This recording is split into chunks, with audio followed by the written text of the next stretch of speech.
खुलुमबाय लोगोफोर, नोंथांमोनखौ गोदान भिडिअ'आव आरो फिन खेबसेबाव बयखौबो बरायनाय बावहरग्रोनाय जाबाय। आं दिनै नोंथांमोननि सिगाङाव 4 आगस्ट 2025 मायथाइ एबा 18 सावन दान 1432 मायथाइनि सानसेनि फानजामुथिखौ फरायथिनो लादों। आसा खालामो नोंथांमोनहा भिडिअ'खौ नायना मोजां मोनगोन।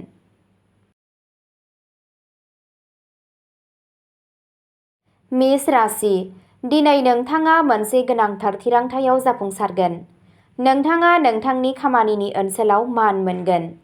रांखान्थियारि थासारिया साबसिन जागोन। नखराव गोजोन थासारि सोमजिगोन। मोजां मोनलायनाय सोमोन्दोआव गोदैया गोहोम खोख्लैगोन। सावस्रिया मोजां जागोन। गोदान रां थिसननाया मुलाम्फा गोनां जानो हागौ। बैसोगोराफोरनिफ्राय लामा दिन्थिनाय मोनगोन। नोंथांनि दिनैनि खाफालगोनां दिगआ जादों सानजा, खाफालगोनां अनजिमाया जादों 7 आरो खाफालगोनां गाबआ जादों गलापि गाब। वृषभ राशि, दिनै नोंथाङा खामानियाव मुखुब थागोन। राङारि लेनदेनफोराव सांग्रां जा। नोंथाङा सासे गोजाम लोगोनिफ्राय मोजां खौरां मोननो हागौ। नोंथाङा नखरनि हेफाजाब मोनगोन। रमान्टिक सोमोन्दोआव माखासे गोनो गोथो जानो हागौ। सावस्रिया सरासनस्रा जागोन। मोनसे गोजाम बाथ्रा दान्थेलायनाया सुस्रांजानो हागौ। गोसो हमथा आरो साननानै थिरांथाफोर ला।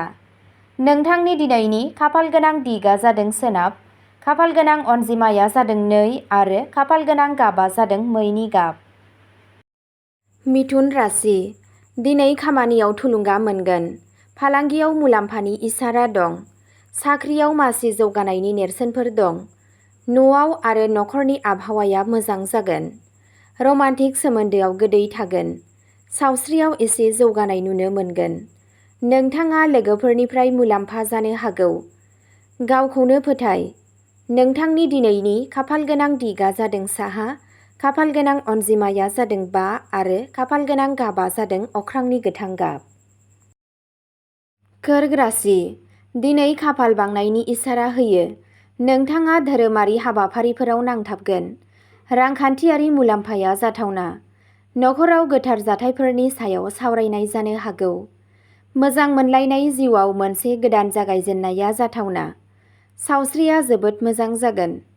मोनसे धोरोमारि दावबायनायनि जाथावनाफोर दं। गावनि गोसोनि अनगायै गावनि गोसोजों थिरांथाफोर ला। नोंथांनि दिनैनि खाफालगोनां दिगआ जादों खोला सानजा, खाफालगोनां अनजिमाया जादों 6 आरो खाफालगोनां गाबआ जादों चन्दननि गाब। सिंह राशि, दिनैनि साना समानथिजों खामानि मावनायनि सान। गावनि रागाखौ दबथायना दोन। नोंथाङा खामानिनि जायगायाव गोब्राब नाजानायनि बान्थाखौ मोनगोन। नखरनि सासे सोद्रोमाजों माखासे बेले-बेजे जानो हागौ। गावनि आंगोफोरजों खुलायै रायज्लाय। गावनि सावस्रिनि बागै सांग्रां था। संयम आरो सहायनायजों जेंनाफोरनि सुस्रांनाय मोनगोन। नोंथांनि दिनैनि खाफालगोनां दिगआ जादों सानजा, खाफालगोनां अनजिमाया जादों 1 आरो खाफालगोनां गाबआ जादों केसर गाब। कन्या राशि, दिनैनि साना समानथिजों खामानि मावनायनि सान। गावनि रागाखौ दबथायना दोन। नोंथाङा खामानिनि जायगायाव गोब्राब नाजानायनि बान्थाखौ मोनगोन। नखरनि सासे सोद्रोमाजों माखासे बेले-बेजे जानो हागौ। गावनि आंगोफोरजों खुलायै रायज्लाय। गावनि सावस्रिनि बागै सांग्रां था। संयम आरो सहायनायजों जेंनाफोरनि सुस्रांनाय मोनगोन। नोंथांनि दिनैनि खाफालगोनां दिगआ जादों सानजा, खाफालगोनां अनजिमाया जादों 1 आरो खाफालगोनां गाबआ जादों केसर गाब। तुला राशि, दिनै नोंथाङा गोदान बिबान मोननो हागौ। नोंथांनि फोथायथिया बांगोन। नोंथाङा नखरनिफ्राय मदद मोनगोन। आंगोफोरजों नांलायनाया सुस्रांजानो हागौ। रांखान्थियारि थासारिया गोख्रों जागोन। सावस्रियाव जौगानायखौ नुनो मोनगोन। नोंथाङा लोगोफोरनिफ्राय मदद मोनगोन। साननि जोबनायथिं नोंथाङा माबा मोनसे मोजां खौरां मोननो हागौ। नोंथांनि दिनैनि खाफालगोनां दिगआ जादों खोला, खाफालगोनां अनजिमाया जादों 8 आरो खाफालगोनां गाबआ जादों गुफुर गाब। वृश्चिक राशि, दिनै थालांनाय हाबाफोरखौ आबुं खालामनो हायो। राङारि मुलाम्फानि इसारा दं। सोमोन्दोआव गोरोबलायनाया थागोन। नखरारि जिउआव गोजोनथाव सम बारहोगोन। आंगोफोरजों मोजां सावरायलायनाय जागोन। सावस्रियाव एसे लोरबां जानो हागौ। गोजाम दावराव दावसिफोरखौ सुस्रांनायनि नेरसोनफोर दं। जाग्रा आदाराव दबथायनायखौ लाखि। नोंथांनि दिनैनि खाफालगोनां दिगा जादों सा-सानजा, खाफालगोनां अनजिमाया जादों 9 आरो खाफालगोनां गाबा जादों गोजा गाब। धनु राशि। दिनै नोंथाङा नोंथांनि जिउ राहायारि आयदायाव जुनिया जाफुंसारनायखौ मोनदांनो हागौ। राङारि मुलाम्फानि इसारा दं।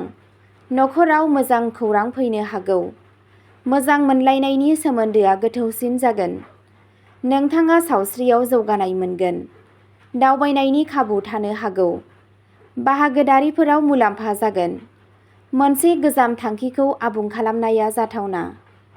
नोंथांनि दिनैनि खाफालगोनां दिगा जादों सोनाब, खाफालगोनां अनजिमाया जादों 4 आरो खाफालगोनां गाबा जादों गोथां गाब। मकर राशि। दिनै खामानियाव दिदोमथि फैगोन। गोदान खाबुफोर सोमजिनो हागौ। राङारि सानथांखिफोरा मुलाम्फा गोनां फोरमान जागोन।